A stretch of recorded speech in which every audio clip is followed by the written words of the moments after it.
இருக்குது ஆஃபீஸ்க்கு வந்ததுமே. அப்பா வீட்டில் இருந்தால் எனக்கு ஒரே இரிட்டேட்டிங்காக இருக்குது. அதுங்களை நினச்சேன் எனக்கு சாவு அடிக்க வேண்டியதாக இருக்குது. அதுதான் ரிலாக்ஸுக்கு ஆஃபீஸுக்கு வந்து ஒர்க் பண்ணுன்னு ஃபஸ்ட்டே சொன்னேன். நீ தான் அதான் இதை நான் ஃபஸ்ட்டே எடுத்துருக்கலாம் முடிவு. சரி நான் போயிட்டு ஒர்க்ஸ் எல்லாம் பார்க்குறேன். இப்போ இதில் கான்சன்ட்ரேஷன் பண்ணால் ஒரு டென்ஷன்லாம் குறைஞ்சிடும். சரிண்ணா. போய் வேலையை பாரு, நான் போய் என் வேலையை பாரு. ஓகேண்ணா. என்ன அந்த சிலுமை என்னன்னாலும் நிற்கிறா? ஏய் நில்லுடி.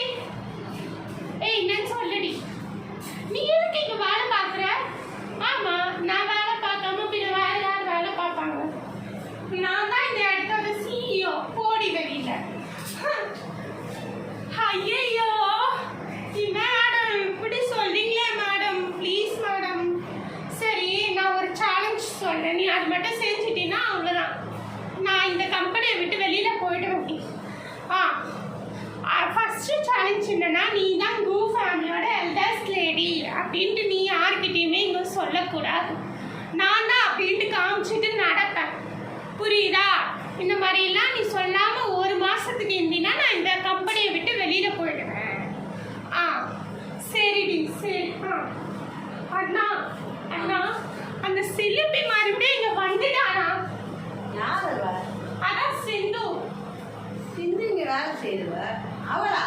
ஆமாண்ணா, அவள் தான் வந்திருக்கா மறுபடியும். இந்த சிந்துவை தான் எனக்கு சொல்றியா? ஒரு நிமிஷம். ஆமாண்ணா, அவதான். எனக்கு அவளை பற்றி தெரியாது. ஐயோ அண்ணா. ஹலோ காய்ஸ், அடுத்த எபிசோடில் பார்க்கலாம். பாய்.